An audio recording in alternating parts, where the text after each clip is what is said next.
Greetings, fellow human. I hope you're having a spiffy-rific day. My name is Baron, and in today's video, you're learning all about exposure. You know, for your photos and your video, not the trench coat, you know, freaking out old ladies thing. Yeah, that we're not going to talk about that. That's get your mind out of the gutter.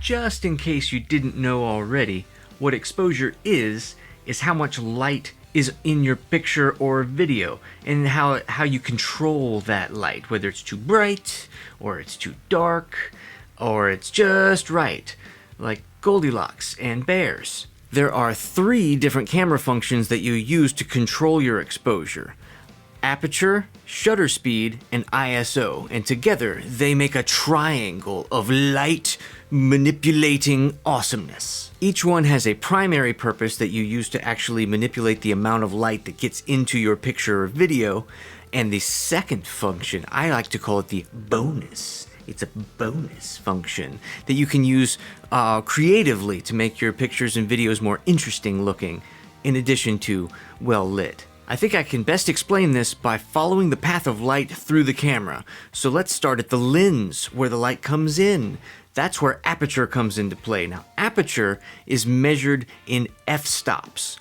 I don't know why they're called f-stops. Maybe somebody just was cursing a lot. I don't know. I guess I could look it up. I'm gonna look it up. According to the all-knowing internet, the F stands for focal ratio. Okay. Now, the aperture is actually controlled inside the lens with these tiny little blades that open and close and let in more light or restrict light from coming in. See, you can see them in there. They go whoop, whoop, whoop, whoop. Now, a high f-stop number means that it's squeezing the light, just like the government when it sees your paycheck.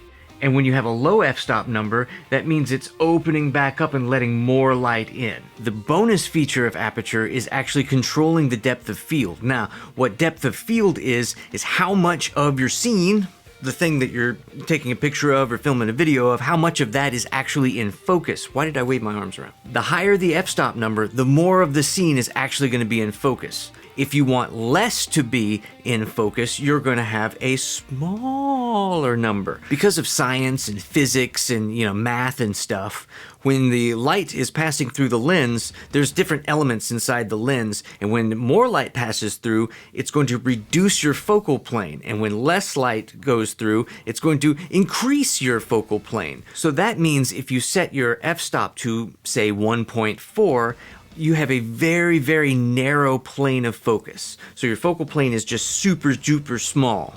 And everything in front of that focal plane and behind that focal plane is going to be out of focus.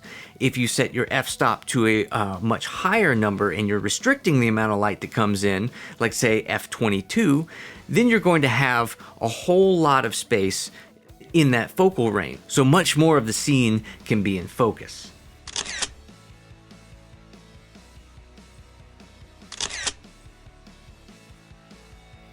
After your light has traveled through your lens, the next stop it has on its way to perfect exposure is at your shutter. Now, the shutter is actually it's just like what it sounds like. It's a shutter that opens and closes in front of your sensor to let the light in. Your shutter is actually measured in fractions of a second because it's opening and closing like super fast and whatnot. It's like... So if you set your shutter to 1/2000th of a second, that's going to open and close really fast. It's not going to let as much light through. And if you set it to, like, say, 1 second, that's going to let a ton of light in because it's just going to be open longer. So your bonus feature with your shutter speed is controlling the motion blur in the scene. So if your shutter opens for a long period of time, like a full second, and something moves through the frame while it's still open, then it's gonna have a blur. It's gonna show that motion. And if it goes really fast, like, then there's not gonna be enough time for anything to move through the frame while that's happening. Therefore, it's gonna freeze the motion. If we look at this picture of cars driving by, you're gonna see a lot of motion blur because the shutter speed was set really slow. Now in this picture, the shutter speed was set much faster. So when the car drove by, it was only open for a fraction of a tiny itty bitty minuscule period of time. And so there wasn't enough time for a motion blur to occur. So it's just a...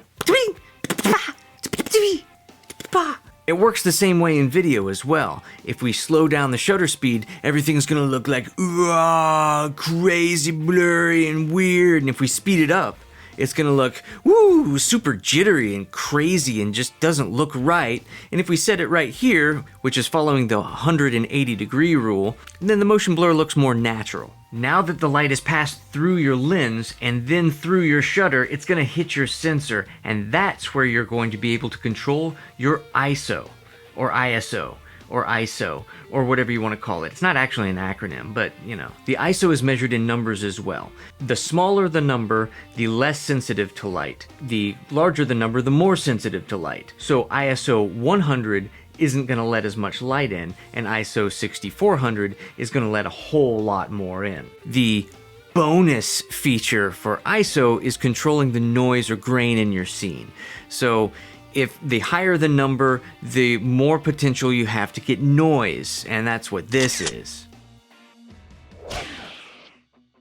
Now, I personally don't like a whole lot of noise, so I can't think of a way that I would use it creatively, but that's not going to stop you. You can do whatever you want. And actually, that's a good idea. Maybe if you're doing like a horror thing and you wanted it to look kind of like gritty and actually yeah. So you can use it creatively. See, I just thought of it myself. You can too. Okay, those are the 3 different parts to our exposure triangle. Now we can use those 3 settings to make sure that we have the right amount of light in our scene and it looks the way that we want it to look. For example, if you have a scene and you want to separate your subject from the background, you'll want to narrow that focal plane by having a smaller f-stop number. But that's going to let more light in. So then you might want to turn up your shutter speed and turn down your ISO to make sure that you're compensating for the light that you're letting in through the lens. Let's say you want to take a picture of somebody who's running by really fast and you want them to be super tack sharp so you can get the expression on their face and all of their muscles tensed as they run by with their sweatiness and the craziness. Well, you're going to crank that shutter speed up so that you can stop that motion. But that's going to restrict the light, so you might actually want to let more light in with your ISO and then compensate a little bit with your f-stop as well. The point being is there's a balance between the 3 things based on what you want your scene to look like and how much light you can let in. Now that I have taken this information and shoved it into your viewing orbs so it can be processed by your brain noggin, you're going to take this information out into the world and you're going to make some awesome photos and videos. That's all for this video. If you liked it, go ahead and give it one of those things where the thumb goes up. If you didn't like it, there's apparently a thumbs down thing, which you can do if you want to. I'm not going to stop you. It's okay. Whatever. It's cool. Also, if you want to see more videos like this, there's like the subscribe-y thing you can do, and there's a notification thing if you want to get notifications. Obviously, that's how notifications work. And there's going to be, you know, other stuff. There's like videos that I've made before that you can watch, and there's also other videos on YouTube. You can see those too. And then you can also, you know, just smile and be happy. And I thank you for your time, sir, or madam, or friend. Friend, I thank you for your time, friend. You have a great afternoon, morning, evening, whatever time of day you're watching this. All right. Shoot 'em a Gavin.